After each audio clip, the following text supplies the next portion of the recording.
Yeah, we sat down and we cried when we remembered Jerusalem. We were sick, Lord, near to dying. Oh,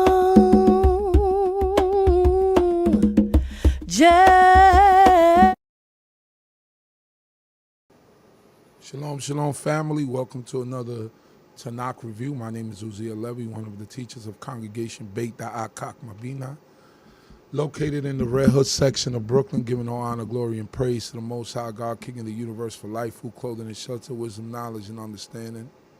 Grateful to this mighty King for my life and the life of Kobe Yisrael scattered in the four corners of the earth. Praying that the Creator of heaven and earth will continue to bless, keep, and protect each and every one of us. And I bid to y'all in tongue of our ancient forefathers, early Shabbat Shalom. May the Most High God bless us and keep us. I hope that everyone out there is doing well. I pray that the Creator will continue to watch over us, protect us, guide us, and keep us in all of our endeavors. How is everyone doing out there? I hope that everyone had a great week. And I pray that the Creator of heaven and earth will continue to watch over us once again and protect us. So today we will be going over the final two parashot that are found in the book of Numbers. Matot and Masei is a double portion, and for that I will be turning it over to one of my teachers and one of my mentors, even Nasik, Zurishaddai ben Yehudah. How are you, Nasik? Great, Baruch Hashem. First of all, I'd like to give praises to the Supreme Intelligent of the universe, God of my forefathers, God of Abraham, Isaac, and Jacob, and do respect the platform on the D.C.B channel platform, spiritual leader, Chief Prince Area Ben Saska, to the host Chief Uzael, to the professors, Chief Kohanim, Rabbinate Maureen, brothers and sisters, I greet you all, and visit to the channel. I greet you all in the tongue of my forefathers. Shalom Aleichem, early Shabbat Shalom. And I'd like to start off with Adonai Septai, Ditaku Fiyagichi, Atheka, Lord, that my lips, my mouth should declare the praise. This particular portion, this sidros, is actually a double sidro, and it's one of the longest out of the whole in the year. And Matos and Masei. Matos dealing with actually.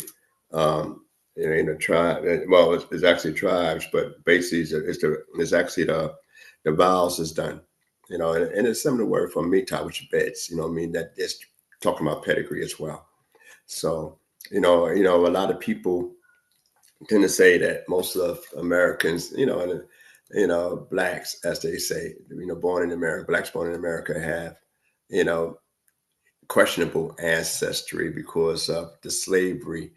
And that's true in some cases, but not a lot, not a lot, but it's definitely true in some cases, that they had, people that's from other races and intermingle with, the slaves, because, you really have no say so about what happened. Most of the women didn't have say so. But on the other hand, some of the, the slave mistresses did the same thing with the young men. So so that's just to bring out that when we look in the book about and it concern Israelites, it's always about the pure pedigree of the people, as we're going to speak on a little bit later on. Also, in this particular, this is like the second week of admonishment. So we get 3 weeks of admonishment, from the Haftorah. So normally the Haftorahs usually have something to do with the actual Sidra, but we end the season from the 17th of the month, the fourth month, when I had the fast of the fourth month, until the 9th of after the 9th of the fifth month, that we had 3 Haftorahs. That's Torahs, Haftorahs of admonishment. And you say, wow, 3 weeks to be, leaning on you, and then if it happened, why? keep remembering a bad experience over and over and over again. And so the Haftorah don't use it, each Sidra have its own particular Haftorah, but the way their Sidras fall within a calendar year. And I just want to read a little something about the makeup, because I have a lot of brothers and sisters that have different issues concerning the calendar, how we set up things, how the sages set up things. So I just read a few things, since this week is a double portion. All right. And it's pretty much one of the only ones in this within a year. It says it's normally about say in Shabbatos in a year. Let's think about how many Shabbatos in a year. All right. So now when you talk about a Hebrew calendar, a leap year, a leap year has exactly 55 weeks. All right. But it always happened that at least one Shabbat falls on Sukkot, and at least one falls on Pesach. And then we read the special Torah readings instead of the regular Parsha. All right. So that gets us down to 53 Shabbatos. Perfect. There are 54 Pashios in the Torah. And the last one, Bezot HaBraka, is read on Simchat Torah, which never falls on the Shabbat. So if we read one Parsha a week, it comes out even. That's normally most times in Galut as well, in Galut. But sometimes more holidays fall on Shabbat.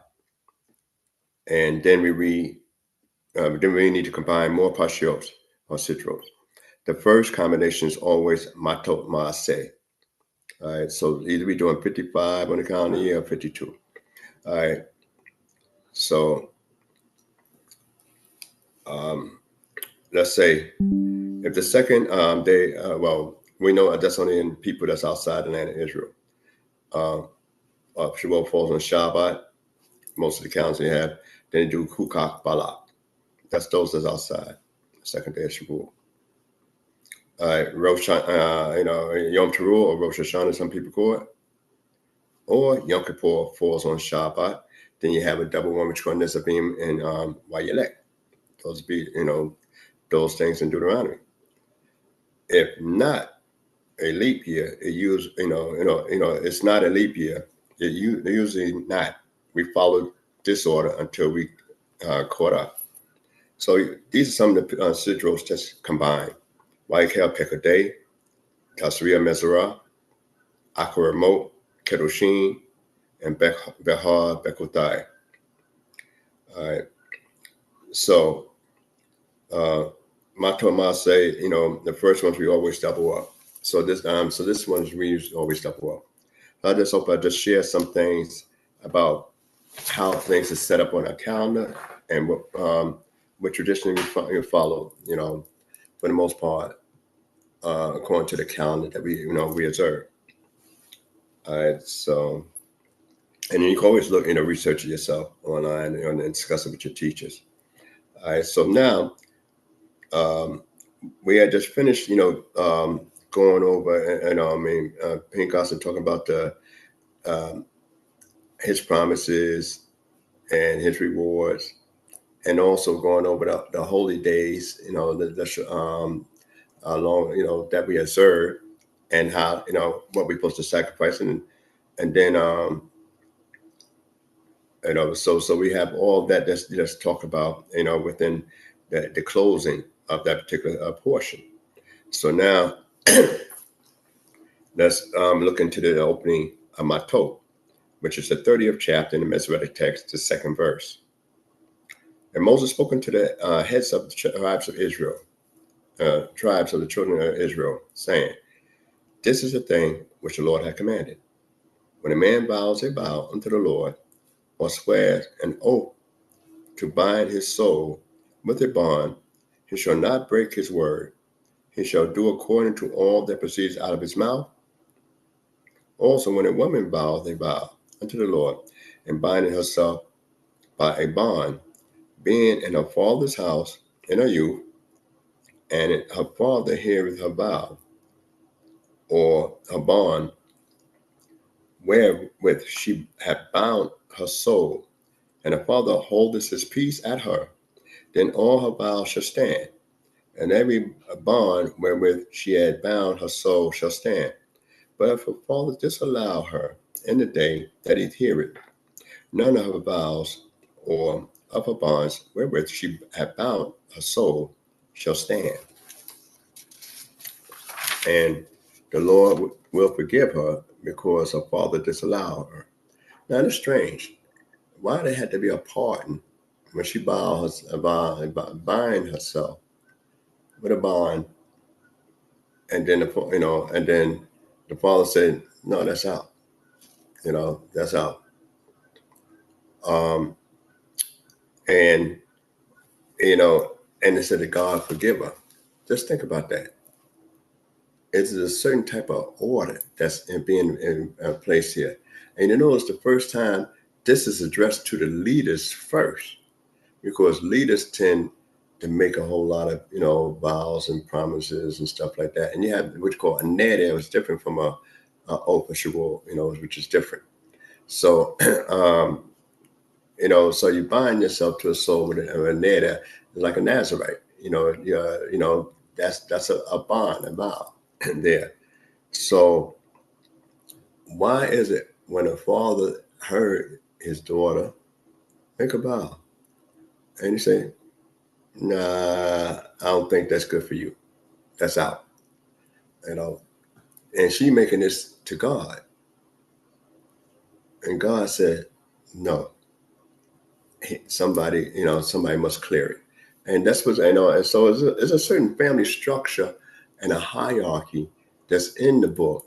And everybody always like to say, well, the book is written by men, which is true. For the most part, it's written by men.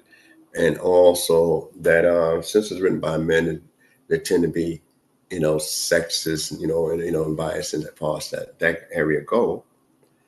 But these are men that was inspired by God, and such as Moshe, he was told to write certain things down and bring certain laws. And this in the book of Bamidbar. So Moses didn't make this up. This is coming strictly from the Creator. That far as, how the hierarchy is set up. So I always tell people the argument is, either, you argue with the Creator about what's written, or you say what's written is not really valid. But the thing is that this is the order that's set up by the Most High in that area. And you say, well, what's wrong with her making a vow to the Creator? And it said, forgive her. So if she don't do it, then it goes to, we're going to read a little bit further, and get a little bit more understanding on it. It said, the 7th verse, and if she be married unto a husband, while her vows are upon her, or the clear utterance of her lips, wherewith she hath bound her soul, and her husband hear it, whatsoever day it be that he heareth it, and hold his peace at her, then her vows shall stand, and her bonds wherewith she had bound her soul shall stand. But if her husband disallow her in the day that he heareth it, then he shall make void her vows which is upon her, and the clear utterance of her lips, wherewith she had bound her soul, and the Lord will forgive her. That means right then and there, and we got an example, we could come with scenarios, but it's a structure. Now, it's a woman that's a grown woman, married, making a vow. Now, she might have been doing this all the time in her father's house. The father might have been okay with that, but then she got married. And now the husband discover something strange here. Why you tend to not want to participate in this, or why, or do some X, Y, and Z, whatever the case is. And then she reveals that I made a vow by my father's house. My father approved of it. And and I was doing this all these years. And, you didn't tend to notice it. So now I'm telling you why I do what I do.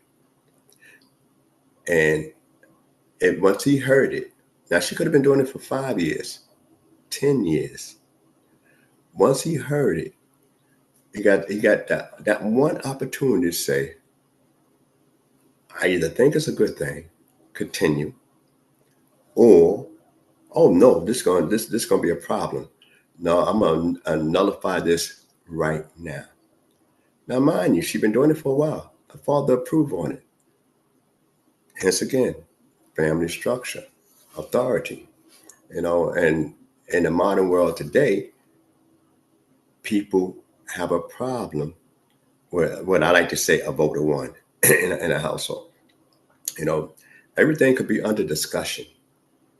Hence the father hear what goes on.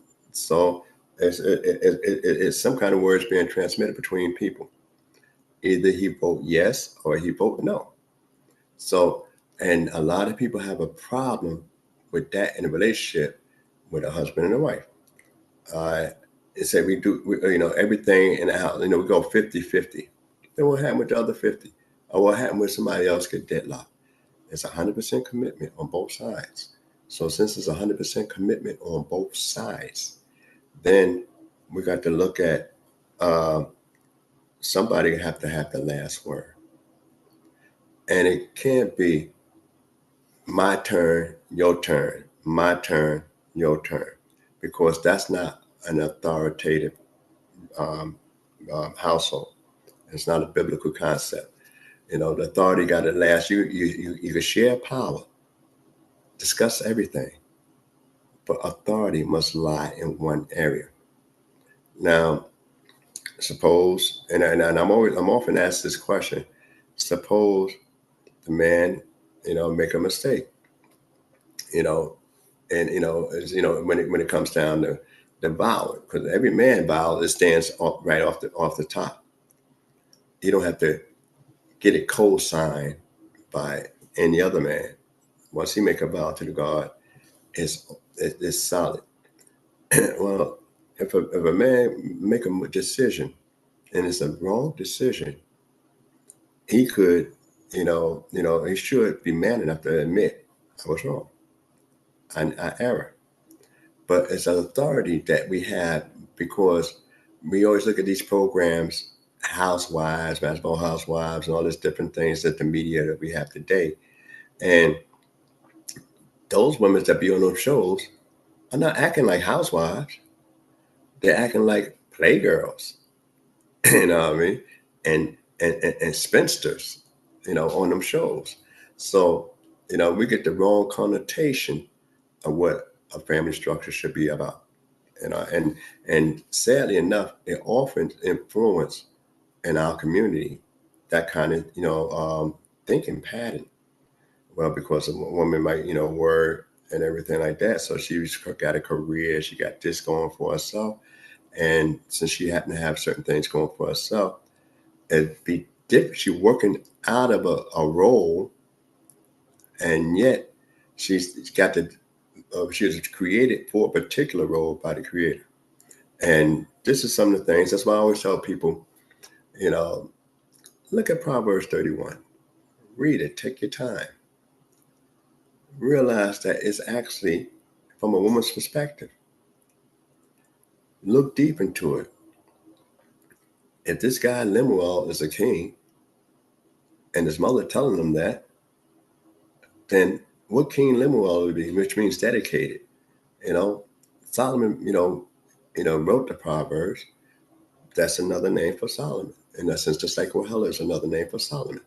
So the woman that would look out and, and tell her son that might have the most problems with doing things wild was Solomon, which his mother Bathsheba would be, saying that. Knowing, how things happen, when she came into the picture. So these are some of the things, but you can always discuss those things with your teacher because like I said, it's a long citrus and I'm going to try to move on. I just want to bring out some points, in between. So I'm not going to elaborate more, but it's always open for different questions. You can always leave it in the chat and I'll do my best to address it. And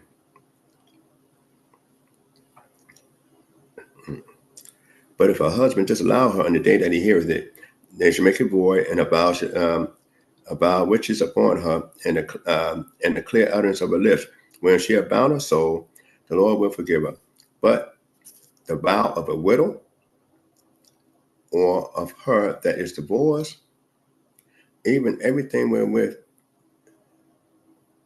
she had bound her soul, shall stand against her. And when we look at this particular portion here, it only talks about 3 status of a woman. Ain't that something? 3 status of a woman it only talks about. A daughter, 4 status, I should say. A daughter, a wife, a widow, or divorce. That's it.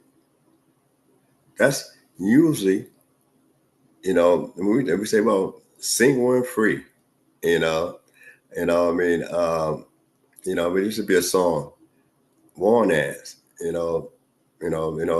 but back in the days when I grew up. But the thing is that those was only the status that a woman would have in our society. You're a daughter, you become a wife, of course, your mother's within that, in that bracket if you have children. And you either wind up being married to the end, so you become a widow if you outlive your husband, or if things don't work out, you get divorced. So that's the way they look at it within the book. And since I didn't write it, these are some of the things that people don't pay close attention to, because it's really focusing on a family structure. In the 11th verse, and if a woman vow in her husband's house, or bound her soul by a bond with an oath, and her husband hearing and held his peace at her, and disallowed her not, then all her vows shall stand, and every bond wherewith she bound her soul shall stand. But if her husband make them null and void in the day that he heareth them, then whatsoever proceedeth out of her lips, whether it were her vows or the bond of her soul, shall not stand. Her husband have made them void, and the Lord will forgive her every vow and every binding oath to afflict the soul. Her husband may let it stand, or her husband may make it void.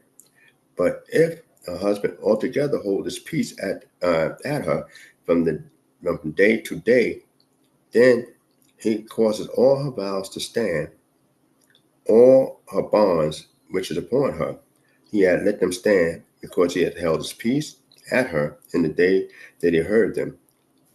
But if she shall make them null and void after that he had heard them, then he shall bear her iniquity.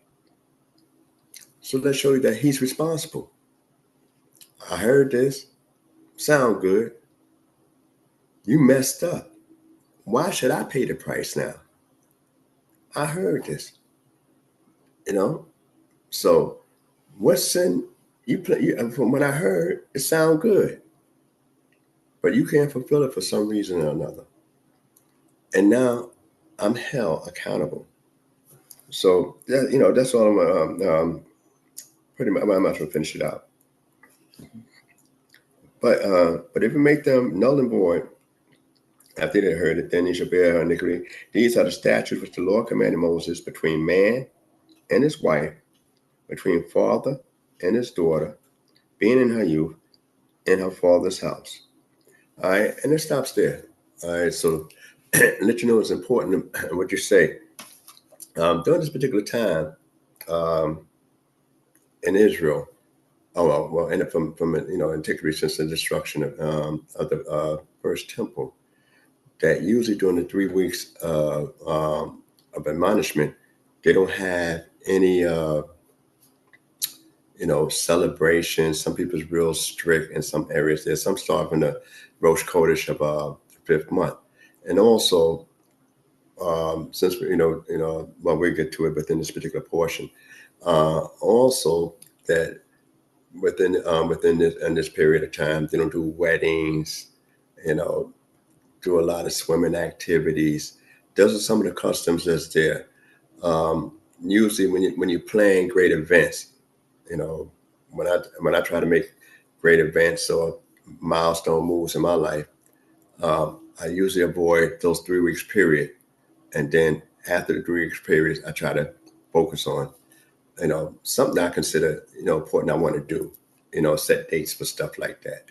So it's just a tradition and a custom because twice the temple was destroyed, around the same time, several years, 100 years apart. So since we know that, it behooves us, to consider that. And I know, a certain date after, Tisha B'Av was important for me that I always bear in mind, So those things is, you choose certain dates for relationships, trips, outings, and stuff like that, and you try to avoid that particular time. And that's why most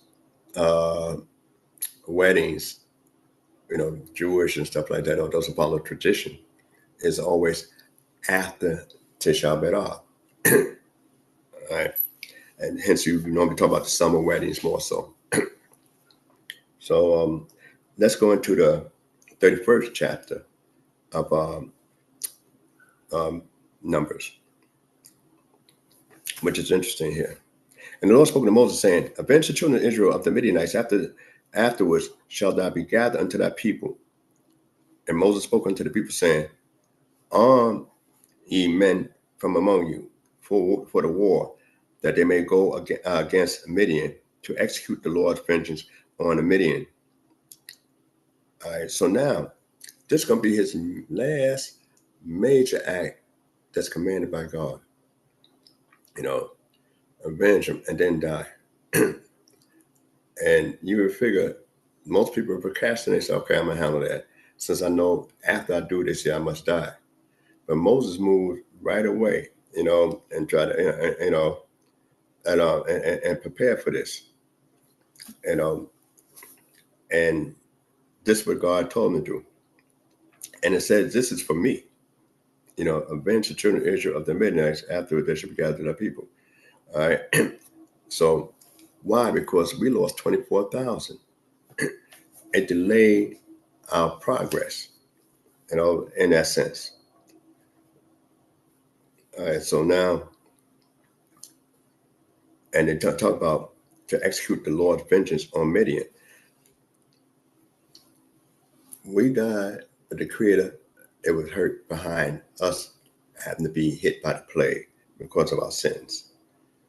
Of every tribe, 1,000 throughout all the tribes of Israel, shall you send to the war. So there were delivered out of the thousands of Israel, 1,000 of every tribe, 12,000 armed men for war. Now we read that we had over 601,730 men able to go to war. You figure if you're going to send out a lot, to go to war, and you say, okay, why only 1,000? That's not even 1/10. Of the army that's able to go to war. Why only 1,000? From every tribe. When I could send out a whole bunch more. And make sure this is a sure victory. But this is what God is saying. It's not even about the numbers. It's about following the command of the Creator. And as we look further, and Moses sent them 1,000 of every tribe, and Moses sent them 1,000 of every tribe to the war, them and Pinchas, son of Eleazar, the priest, to the war, with the holy vessels and the trumpets for the alarm in his hand. And they war against Midian as the Lord commanded Moses. and they slew every male. Now, what's interesting here, before we get into the 8th verse, and I just want to bring out some points here. All right, it said Moses sent 1,000 out, but Moses himself, he didn't send Joshua. Why did he send Pinchas? We just found out that Joshua was supposed to take over after Moses. But he didn't send Joshua. He sent, and not only that, he himself went. So there's a lot of talk and controversy about that, in that sense. And then when we're going to read later on, and I'm not going to read the whole thing because, a couple other things I want to bring out within these two sidros, is that Joshua, when we got 12,000, now you figure it was 12 tribes plus the tribe of Levi. And they say Levites don't go to war. Then why Pinchas is there? Why he's there? As a priest, for war. First war priest you read about, technically, even though Aaron was there when they had to defending themselves against the Midianites, they had to hold Moses' hand on one side and her on the other side holding up Moses' hand while they fight the children of Amalek. That this is a war now. Moses is going to depart after this war. This is supposed to be his last major act that's commanded by God, besides going up and be gathered to his people.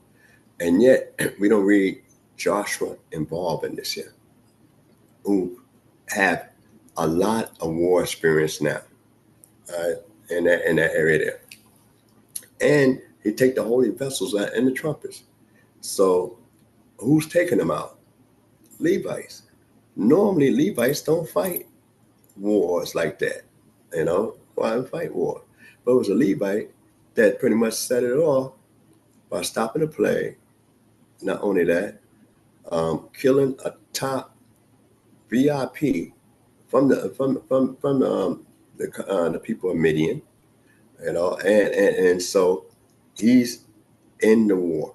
Now, normally this is some of the viewpoints, but you could discuss it further. This is a viewpoint I normally share because it's normally a traditional viewpoint, and that Joshua, that nobody from the tribe of Ephraim went to the battle. This is one of the viewpoints. And, you could just take it or leave it in that sense, because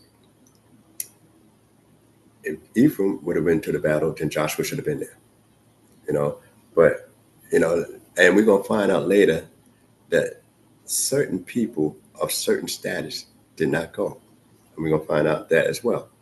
Within this particular portion. So Joshua does. I want to get this viewpoint off, that Joshua didn't go, or the tribe of Ephraim, because now it's like rushing my teacher off to his death. And he really was supportive of Moses. So to rush his teacher off, to the death, the tribe of Ephraim and Joshua didn't go. But the tribe of Levi, since Moses is a Levite, they say this is God's will. We're doing this for God, and it started for God and for the love and avenge God. For what he did, for what they did to our people, God's people. So that's why when we're going to find out later on, that's why I'm going to read just a little bit fast in there, but you could go back over it. That normally it should have been like 13 to 1,000, but it actually 12,000 people go there. And I will bring out another point as we get to that point. So let me see what I was at, 7. All right. 7th verse in the 31st chapter. And they warred against Midian as the Lord commanded Moses, and they slew every male, and they slew the kings of Midian with the rest of their slain, Evi and Rakim and Zur. Now Zur, that was his daughter. Of course, it was his daughter that Pinchas had killed, and Hur and Ribah, the 5 kings of Midian. That's 5 kings. Balaam, also the son of Beor, they slew him with the sword. Now here's a guy got the power of the spoken word. What happened? He no longer had that power and that authority after that. course, what he did. And was he able to see them coming? Did he ever get away? Did he try to get away? I'm sure he tried to get away. We got a lot of midrash's tales on that, but I'm just saying, what powerful as he was, he couldn't escape. When they say with the sword, then what they killed the rest of the people with, with slingshot, on bow and arrow. No, they killed the rest of them. They slew the rest of them with swords too as well. But why, when they talk about the sword with Balaam, it's almost like we're gonna hold court on you. Just like you came to look us over, we're gonna look you over and judge you. So one of the viewpoints is that they actually held court on Balaam itself, and that's why it says, they slew him with the sword. The very thing he wanted to slay the donkey that he was riding on, the very thing that the angel that stood in his way to slay him was ready to slay him with, he got what was set for him from the very beginning, the sword. He wanted the sword to kill. The angel had a sword, but delayed killing him. And yet, we killed him with the sword. All right. Now, which one it did, I don't know. How many people? We don't know. And the children of Israel took captive the women of Midian and their little ones and all their cattle and all their flock and all their goods. They took for a prey. And all their cities and the places wherein they dwelt, all their encampments, they burnt with fire and took all the spoil and all the prey, both of man and of beast. And they brought the captives and the prey and the spoil unto Moses and unto Eleazar the priest and unto the congregation of the children of Israel, into the camp, unto the plains of Moab, which are by the Jordan. Now, don't that sound very familiar with this guy Zimri? It sounds very familiar. And they bring him back. And we're going to continue this because I want to bring out some other points and we'll get to the Matot and inheritance as well. And Moses and Eleazar, the priest, and all the princes of the congregation went forth to meet them without the camp. And Moses was wroth with the officers of the host, the captains of thousands and the captains of hundreds, who came from the service of the war. Now, this before I get to the 15th verse, that go to show you Joshua was a prince. None of the princes of the tribes, of all the tribes, came out to fight in that battle.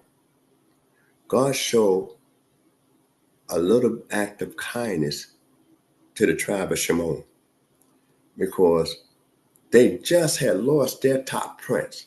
Not that he was the only prince in the tribe, but they lost their top prince, the head prince of their tribe, while all the other tribes still had their head prince.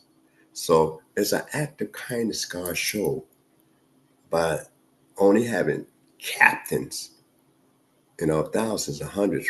So we know now Joshua wasn't at that battle, in that sense, just from this deduction alone. Now, as we go further and look into this here, is that they're bringing all these people back into the camp. Now, we're going to find Moses' anger, we're going to be upset. And Moses said unto them, have you saved all the women alive? That's a rhetorical question. Behold, these caused the children of Israel through the counsel of Balaam to revolt, so as to break faith with the Lord in the matter of Peor. And so the plague was among the congregation of the Lord. So Moses angry here, and I make a correction, because several times Moses got angry, but I always focus on the first time when he broke the tablets, but he was justified in that area.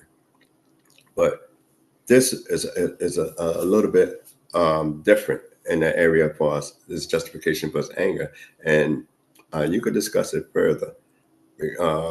But though he tried to justify in the matter, all right.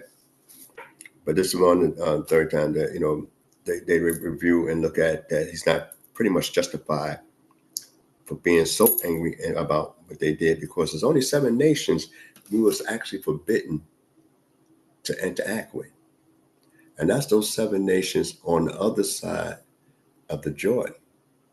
And and then talking the Amorites being part of one, but those 7 nations, Amorites being one, Canaanites, Perizzites, Jebusites, Hivites, stuff like that, those nations was the ones that we weren't supposed to intermingle and marry and take wives of. But when they were slain because of the Midianite adventure, more women of Moab and more women of Midian, it's because of the worship that was involved at that particular point in time. So now, as we go further into this here, in 17th verse, it says, and we also found out why Balaam was there in this particular portion, and we find out that he advised them to do that to Israel. So that's how you support that it was Balaam's idea to advise how to cause Israel to sin and God to be upset with them so they could be cursed. 17th verse. Now therefore kill every male among the little ones, and kill every woman that had known man by lying with them. But all the women, children that have not known man by lying with him, keep alive for yourselves. All right. So now, can you imagine? You went out to war, and war always have a lot of carnage. And yet you bring about all these prisoners back. All the women, period, every woman, and also, that means some of us are still married and became widows quickly. And all the children, the little kids, male and female kids, children, and Moses said, look here, only the little women, the ones for sure that they have never had a man, you keep them, and all the male and the women that know men kill. So can you imagine a girl that you figure she might be 13 years old because someone got married young, and she might not be a virgin. She had to go. It's not about how we feel about it. It's not about, well, she possibly could change her life around. The thing was that Moses had told him, slay all them. Now that's a serious carnage. And it's a lot of different views on reference to that. And then you said the little boys. Said, why the little boys? Why such, destroy them as well? But when we go into the land, we're going to do even worse. That means whether the woman's a virgin or not, whether we're fighting, whether, a little girl or not, we're going to destroy them. So this, in this sense, is a little bit more merciful than when we get ready to go across on the other side. Now, could this be to build up a certain type of mentality when you go to war across the Jordan, that you done brought this back into your camp? So that means wives, sisters, cousins, your children going to see this kind of carnage take place. So that's just something to think about as we go forward. Then we have all these different wars we talk about now about going on in the Middle East. But let's look at some of the things that we have here. And this is basically supposed to be coming from a man of God, in that sense. And I know it'd be a little difficult for some people to swallow, but this is what we have on record. All right. And it says, and then it goes on to say, in 19th verse, and encamp ye without the camp 7 days, whosoever had killed any person. I mean, everybody got to be out there because we know the rules for unclean by the dead. And whosoever had touched any slain, purify yourself on the 3rd day, and on the 7th day, ye and your captives, and as to every garment and all that is made of skin, and all works of goat's hair, and all things made of wool, ye shall purify. All right. So now this is what Moses bring out here. Say, look, y'all unclean by the dead anyway. Your uncleanness also affects a certain type of mentality. So and we all have suffered from being unclean by the dead continually until the temple is actually set up again and the priest is actually functioning, and we have the ashes for the red heifer for the purification. But Moses actually, say that at that time. And then these guys that came back, but he said, look, y'all hold out there, stay out there. So that means that as Moses not dealing with touching with the hands on. They right there brought them to the people, brought them to the camp, but they're not actually inside the camp. And it goes on in the 21st verse. And others of the priests said unto the men of war that went to the battle, this is the statute of the Lord, which the Lord had commanded Moses. Well, now we're going to find a law that God commanded Moses that we're just going to read about now. Howbeit, the gold and the silver and the brass, the iron, and the tin and the lead, everything that may abide the fire, you shall make go through the fire, and it shall be clean. Nevertheless, it shall be purified with water of sprinkling, and all that abideth not the fire, you shall make to go through the water. And you shall wash your clothes on the 7th day, and ye shall be clean. Afterwards, you may come into the camp. All right. So wash your clothes. Anytime you say wash your clothes, your body got to be washed as well. Some people just put on clean clothes. We didn't move like a lot of people in Europe, old Europe and stuff like that, and medieval Europe, where you just put new clothes or fresh clothes on top of old clothes. All right.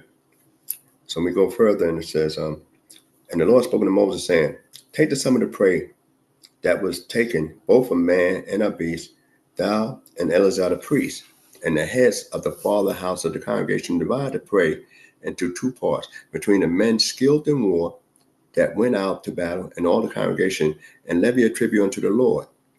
Of the men of war that went out to the battle, 1 soul of 500, both of the person and of the beeves and of the asses and of the flocks. Take it of their half and give it unto the Eleazar the priest as a portion set apart for the Lord. Now, before I go into the 30th verse, that's like when we get when we get into the numbers here, 1 soul of 500, that's less than 2%. It's like, I think 0.2, something like that. 0.2, less than 1%. So 0.02 or something like that. So there's very low. So imagine how much stuff they brought back. Now we're only talking 12,000 men. 12,000 men.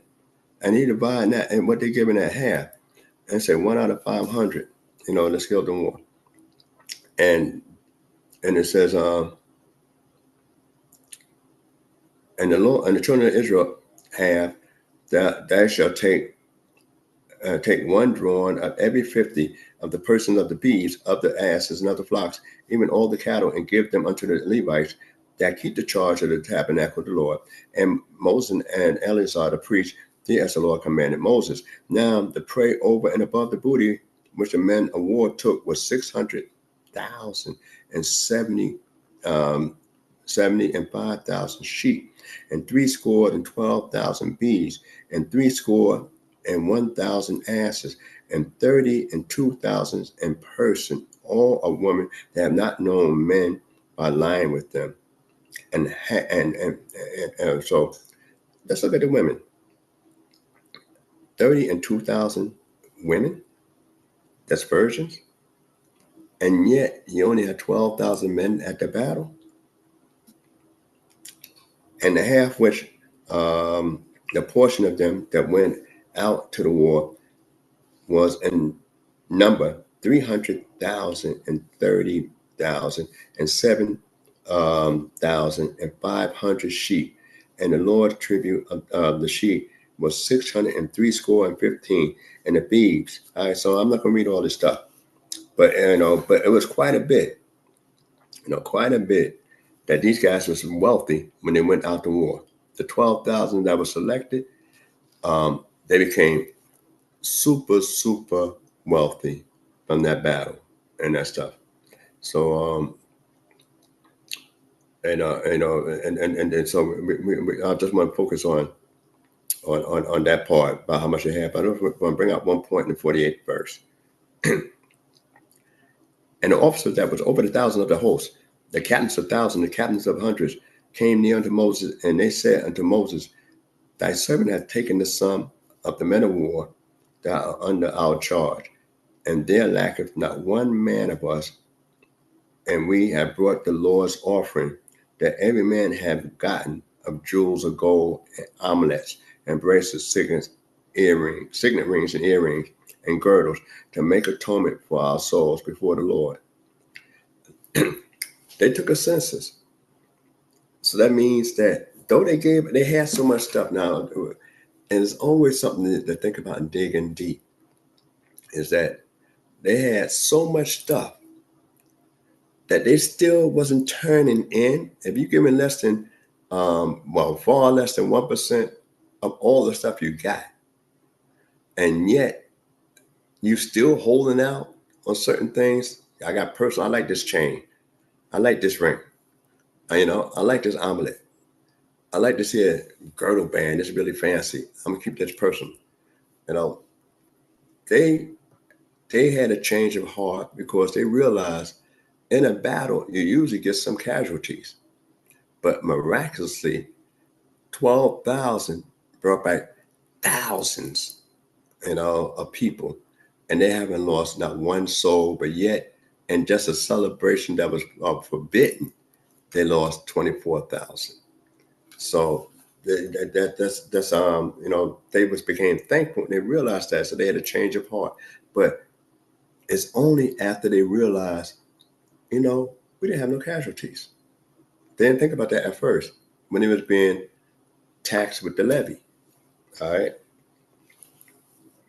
So, and after that, 51st verse, and Moses and Eleazar the priest took the gold of them, even all wrought jewelry, and all the gold of the gifts that they set apart for the Lord, of the captains of thousands, the captains of hundreds, was 16,750 shekels.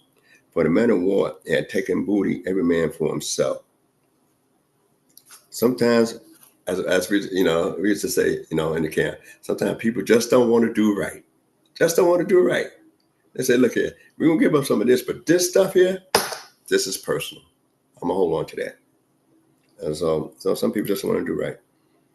And in that particular portion, and I'm going to be a little bit fast, hopefully. And Moses and Eleazar the priest took the gold of the captains of the thousands and of hundreds and brought it into the tent of meeting for a memorial for the children of Israel before the Lord. Now we go into this other area here. And it talks about now the children of Reuben and the children of Gad in this 32nd chapter had very great, a very great multitude of cattle. And when they saw the land of Jazer and the land of Gilead, that behold, the place was a place for cattle. The children of God and the children of Reuben came and spoke to Moses and to Eleazar the priest and to all the princes of the congregation, saying, Atorah, Dibon, and Yazer, and Nebrah, and Heshbon, and Eliah, and Sabah, and Nebo, and Beon, the land which the Lord smote before the children of Israel is a land for cattle, and thy servants have cattle. And they said, and we have found favor in thy sight. Let this land be given unto thy servant for possession, bring us not over the Jordan. And Moses said unto the children of Gad, and to the children of Reuben, shall your brethren go to war, and you shall sit here? And wherefore will ye turn away the heart of the children of Israel from going over into the land which the Lord had given them? Thus did your fathers when I sent them from Kadesh Barnea to see the land. For when they went up unto the valley of Eshcol and saw the land, they turned away the hearts of the children of Israel, and that they should not go into the land which the Lord had given them. And the Lord's anger was kindled in that day. And he swore, saying, surely none of the men that came up out of Egypt from 20 years old and upward shall see the land which I swore unto Abraham, unto Isaac, and to Jacob, because they have not wholly followed me, save Caleb the son of Jephunneh the Kishonite, and Joshua the son of Nun, because they have wholly followed the Lord. And the Lord's anger was kindled against Israel, and he made them to wander in, to and fro, and it was 40 years, until all the generation that had done evil in the sight of the Lord was consumed. And behold, ye are risen up in your father's stead, a brood of sinful men, to augment yet the fierce anger of the Lord towards Israel. All right.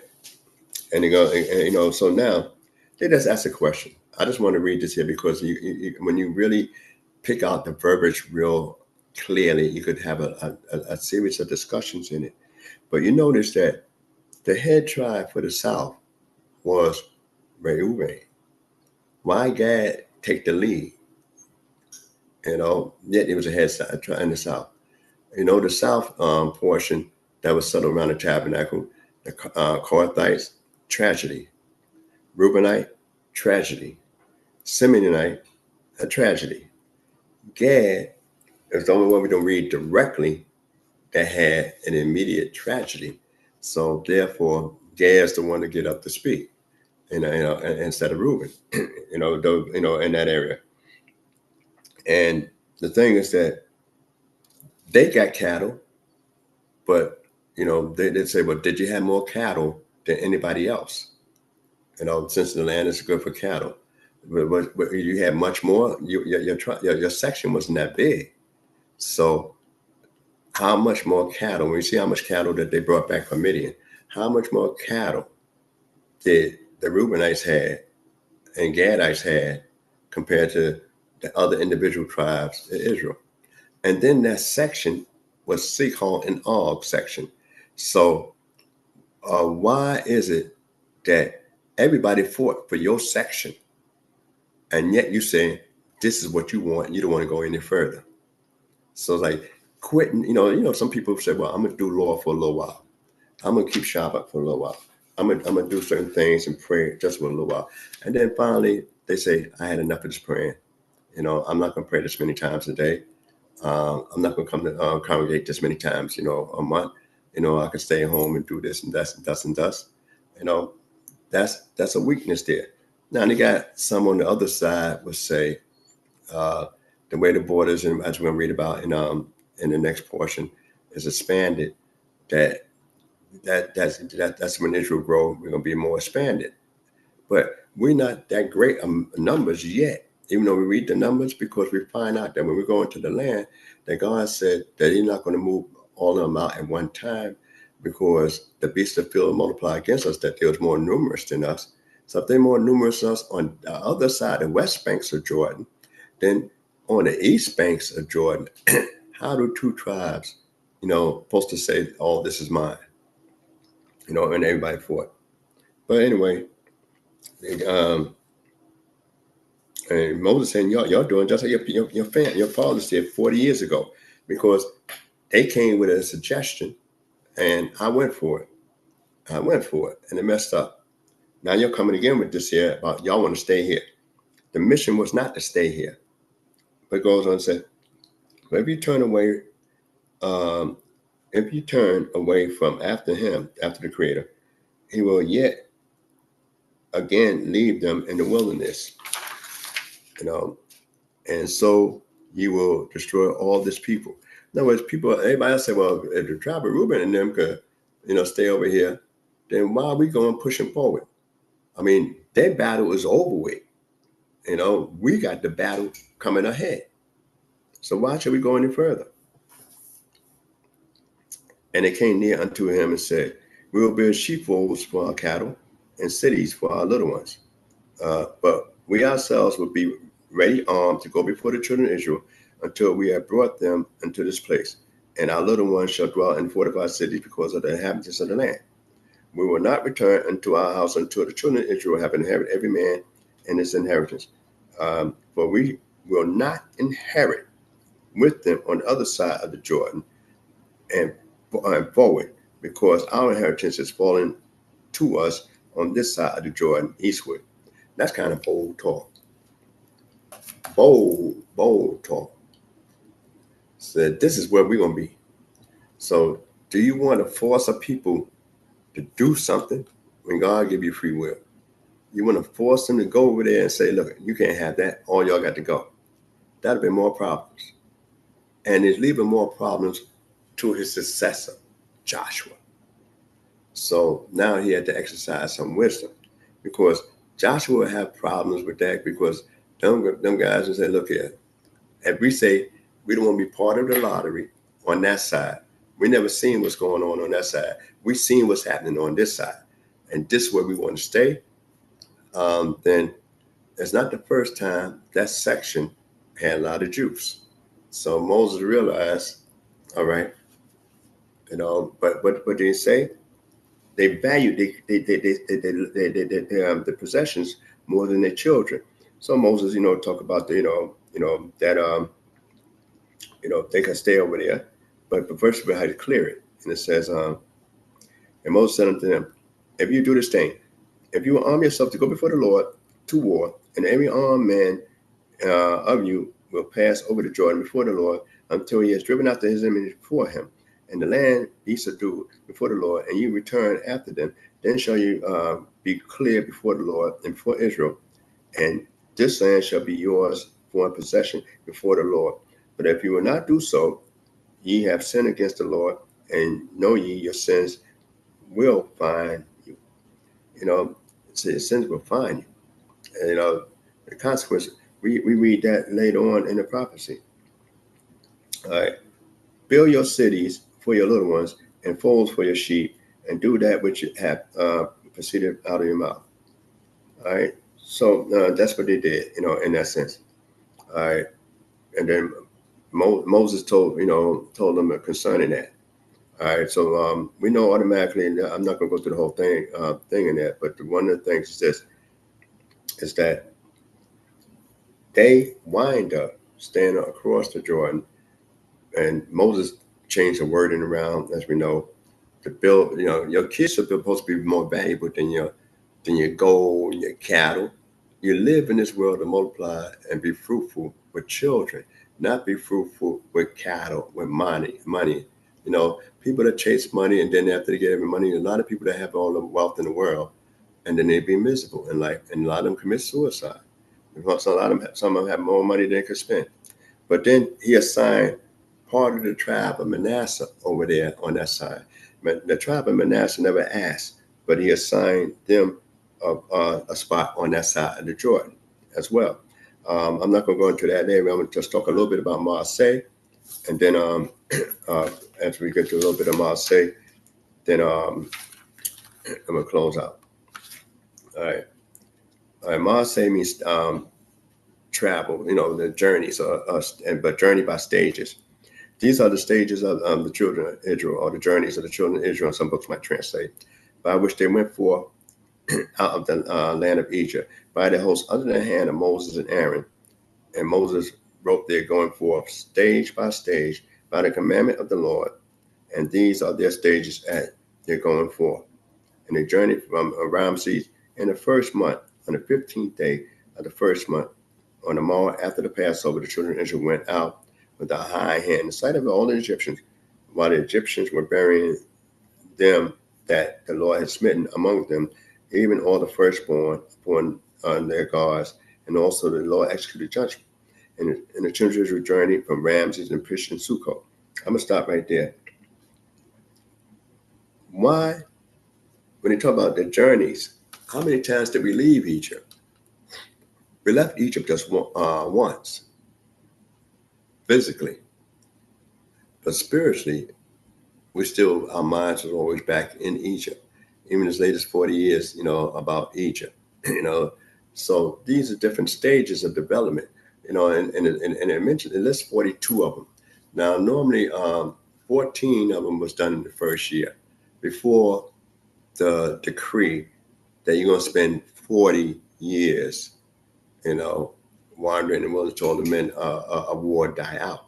So 14 years, they moved around quickly in the 14 years. There was a lot of chaos, up and down, up and down, up and down. And yet, over the land, after Aaron died, we calculated about eight different travels after Aaron died. And then when we look at the actual, that leaves 20. So that means 20 movements in about 8 and within that 40-year period. So we did a lot of we didn't move as much as regular in that period of time, but we did do some movement. It's some other stuff in here in the 40 period, but I want to skip all the way over to in the same chapter, the 33rd chapter, and I want to pick up in the 38th verse. And it says, and Aaron the priest went up unto Mount Hor at the commandment of the Lord, and died in the 40th year after the children of Israel were come out of the land of Egypt, in the 5th month, on the 1st day of the month. And Aaron was 123 years old when he died on Mount Hor. Now, before I go talk about the 40th verse, and that's when we read about the Canaanites. We had to, dwell in the south. We had a battle with them. Right after that, he's the only person in the scriptures that we actually have what they call a yahrzeit, a memorial of his death. Rosh Chodesh, which, for me, while I'm making this video, was yesterday, for the month, for the 5th month. That's actually the anniversary of the first high priest, Hakohen Aharon, death. And you say, well, during this time of the 3 weeks of admonishment, they refer to this month, the month of Ab, and sometimes they say Menachem Ab. How do you get comfort in remembering a great man when they mourn for a great man? The whole entire, nation of Israel, the men and women and children, the whole entire, nation of Israel, everybody mourned for Aaron for 30 days. So this is something special to think about. So when we think about Rosh Chodesh, we have a lot to think about, when we come into this 5th month. Not only the destruction, what we lost, the institution that the first high priest had, was able to work in, and it could develop into a higher level of the temple that Solomon built. And then later on, when we came back and rebuilt it again, that we had several losses when we think about, in the 3 weeks. We lost a high priest on Rosh in the beginning of the month, and 2 fabrics of, places of worship, buildings in the same, within the same day. So it's something to reflect on. So these days here is days to really reflect. And then it said in the future, there'll be for days of joy. You say, well, why is it we constantly remember misery now if it's going to be in the future days for joy? How far in the future? We don't know. The prophet himself, Zechariah, was concerned about that because they was back to build the second Commonwealth. But this is important. So most people should be paying more close attention to this particular month, this particular season, because out of everybody we read about, we only estimate in some eyes when they passed in the scriptures, but we actually have an actual date. And just show you the greatness of the first high priest, Aharon, that you actually have a date where he actually left. And also the season, also when the Shalom, the Margolene, the so-called spies went out to view the land. So we got a lot going on in this particular season and time. All right, so we're gonna skip on down and deal with this last little subject matter right quick. We got rabbinic cities, got cities of refuge. We talk about people that kill somebody accidentally. So we talk about that in this particular portion, and talk about 48 Levitical cities being instituted. But on the Jordan, you got what they call Ir Makla, which means a city of refuge for a person that kills somebody accidentally. He didn't intend on killing them, but he killed them, so he runs to a place for safety, and you guys stay there. And then they bring him out to have him tried, and if it was proven that he didn't intend on killing the guy, it's just one of them things that happen from work or whatever the case is. He's chopping a tree or something like that, or the axe handler flew off and hit him. Then that's he's exonerated and he escorted back to the city of refuge. They have what they call a goel dam, dam goel, a revenger of blood, and that could be anybody. So if he don't go to the city, or the revenger of blood catch him while his anger is high, then he don't get a chance to plead his case. But once you make it to the city, he's escorted out to the judges, and then escorted back. And in short, he's not allowed to leave that city until the death of the high priest. Now, if you leave prior to that, then he liable to be, dead. Now, I know there'll be a lot of scenarios people say, Posey, don't care and come on out. First of all, a revenger of blood don't have to be one person. It could be a family of people or sympathizers. And also, you violating a law. And you notice, at first you say, and use the word in shock, he slaughtered an individual, but they called this individual that flees to the city of refuge a murderer. Ain't that something? They call him a murderer. Now, and it also brings out in this particular portion, if you're fighting a guy, you better be defending if you fought. Because if you just get angry over a little bit of an argument and you hit a guy, and he dropped dead because you got mad for what he said, which often people do, get angry and then their hands start to fly, and you hit him, and you knocked him into the next world, you are a murderer. I didn't mean to kill him. Well, you're a murderer. You forfeit your life. So it teaches you to try to keep your hands in place. No matter how angry you get with a brother or a sister, it teaches you that you got to think about your life, and the consequences of a fit of anger, for your hands fly. You sit back and think. But the law is very clear that if a person hit an individual and they die, that's it. Now, if you don't die, then, you're just dealing with compensation and this and that and other, especially if you're guilty. Now, if you're defending yourself, it better be what I'm defense of my life. And they got to be, adjudicated as such. So these are some of the laws we got here, secular laws and this is coming around the 40th year. Now, they had 3 on that side and then 3 more cities of refuge. Then they have Levitical cities, which are a little different. Now, during the Second Commonwealth, this didn't exist, the cities of refuge, in that sense, during the Second Commonwealth, that they call it exiles, galut. That's the term they use, galut, which is exiles. It didn't exist. And the reason it didn't exist, because you're not sovereign. When you come back from Babylon, we're not sovereign. So since you're not sovereign, where are you going to go? So they, and though you might have a high priest, that the powers that be that were over you, still ran the nation, especially when it came to capital punishment as late as during the Roman period. So when you think about,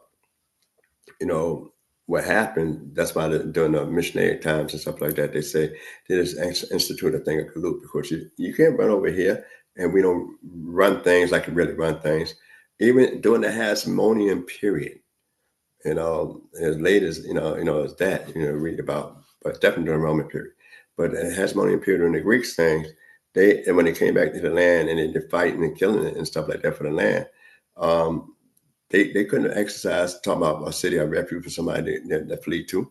They couldn't do that. So there's a lot of things that went, when we think about our history as a people and the laws that we deal with, how we should always ask questions, how will we apply it, after we came back into the land, since we're not sovereign? And we ask those questions. Sometimes, those questions won't be, answered in the Tanakh literally. You have to check other sources in reference to that. And then let's deal with the last portion of this here about inheritance. The daughters of little prayers, they collect their father's inheritance, but but one of the things, the tribe of Manasseh brought up an issue that if they take wives from other tribes, and they usually refer to it in 36th chapter, heads of the tribes of the fathers of the families of the children of Gilead, the sons of Machir, Manasseh, the families of the sons of Joseph.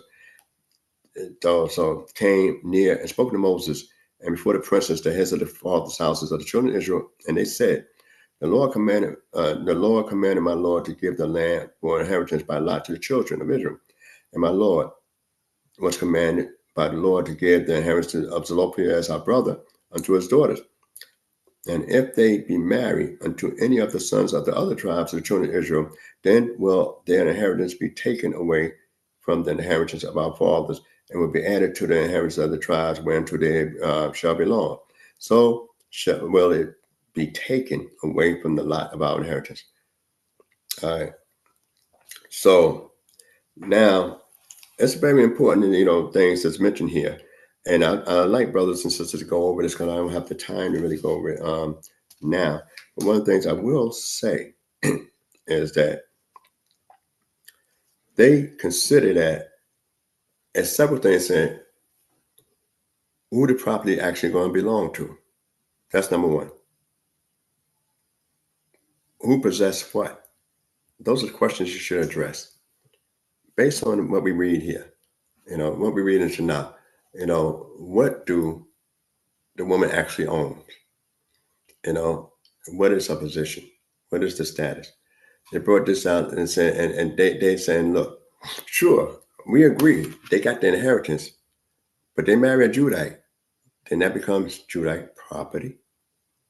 Way on the other side of the horizon, that Judah got that property over there. So if a woman, married, she had to marry within her tribe. Now, that's the only time you read where, other than the Kohen got to marry, he got married within the nation of Israel. Some say he got married Levites, but it's within the nation of Israel. Aaron married, a Judite. But when it comes to inheritance, a woman must marry kinfolk. Must marry kinfolk. She's not allowed to say, oh, I love the guy from Yehudah. She from Manasseh. And she got the inheritance from somebody that from Manasseh. No. She only could marry somebody from the tribe of Manasseh to keep the inheritance straight, so that it would never be an issue in that area there. All right. And then and tell you, who they married and stuff like that in the area. But I went past when it comes to the people selecting the land. I meant that was in 34th chapter, 16th verse. I went past that. So just go back over that. You notice that for the tribe of Yehudah, you had Caleb, the son of Yephuneh, to select and cause them to inherit, in a pick for the tribe of Yehudah. What's interesting is that when you read in that particular portion, the ones that, and these are the ones that was called by name by God to pick the lot for their particular tribe. And these are princes for that was told to pick a lot for their particular tribes here. And when we find out, you talk about the first one to pick a lot was in the tribe of Judah, and then after that you got Shimon picking, and then after you have Shimon picking, then you go further, and see everybody else. But it says, and ye shall, talk about a prince of every tribe. But you notice that Caleb is not called a prince there, though we know he is. And all of them are princes here. And when it comes down to the tribe of Shimon, that guy, even though he knows a prince, he's not called a prince there. And it's strange that, then it goes down of the tribe of Benjamin, And then when we deal with the tribe of Benjamin, he's not called a prince. So 3 of them is not called a prince there. All right. Even though we know they're princes actually, that's the tribe of Judah, the tribe of Shimon, and the tribe of Benjamin. So, and it shows a more of a kindness there, even though we know they had a replacement for a prince of the tribe of Shimon, but for us that the high, esteemed prince, they didn't have that as well, and then the rest of them is called princes, within the tribes. And the order is interesting too when you go through the order. So, and you notice that nobody from the tribe of Reuben or Gad was to be able to have somebody selected to pick in this particular portion on the other side. Yet we read later on that if they don't go, then they would cause them to inherit on the other side with the rest of their brothers, when you read it carefully. But they none of them pick a portion in the lottery. These guys that we read here in this particular portion was named by the Creator himself. So with that, we're finishing this book of Numbers, and I advise everybody to go back over it because a lot of information that I wasn't able to cover. And like I said, this is the longest schedule in the year, and especially when it's combined all the time. So I would say, in this particular thing, Kazak equals 8. Be strong, make one another strong. And when we think about, and those that study look over Torah, Jeremiah, one of the things to consider is that though the book of Numbers covers most of the wilderness, that we have more stuff in the wilderness, in Numbers. Exodus just deal with the first year. Leviticus, they had to be within the first year because we're talking about ritual servants. So we only dealing about a year in Exodus. But the book of Bamidbar, we're dealing with actually, just about the whole 40 years, just about the whole 40 years in the book of Bamidbar. The book of Deuteronomy, we get ready to go into Devarim, we only talk about 5 weeks. That's a fast run. So I hope you got something what I said. And any questions, you put them in the chat, and any mistakes been my own. And everybody say Shalom Aleichem or early Shabbat Shalom. And those that are observing the fast of Tisha B'Av, have a good fast. Hallelujah, torah about Nasik. Thank you all for joining us, praying that the Most High God will continue to bless each and every one of you, that the Creator will continue to watch over us and protect us. May everyone have a good Shabbat night sleep, and may the Most High God bless you with the blessings of heaven that everyone desires. So we pray that the Most High God be with you all. Hallelujah. Shalom, shalom. Shalom, shalom. Let's get knowledge, wisdom, understanding. We'll do our standing. All praises to the Most High, His laws and commandments. The CHOKMAH BINAH here to push it through your speakers. Judgment, truth, and love should be coming from the leaders. Yeah, knowledge, wisdom, understanding. We'll do our standing. All praises to the Most High, His laws and commandments. The CHOKMAH BINAH here to push it through your speakers. Judgment, truth, and love should be coming from the leaders. Yeah.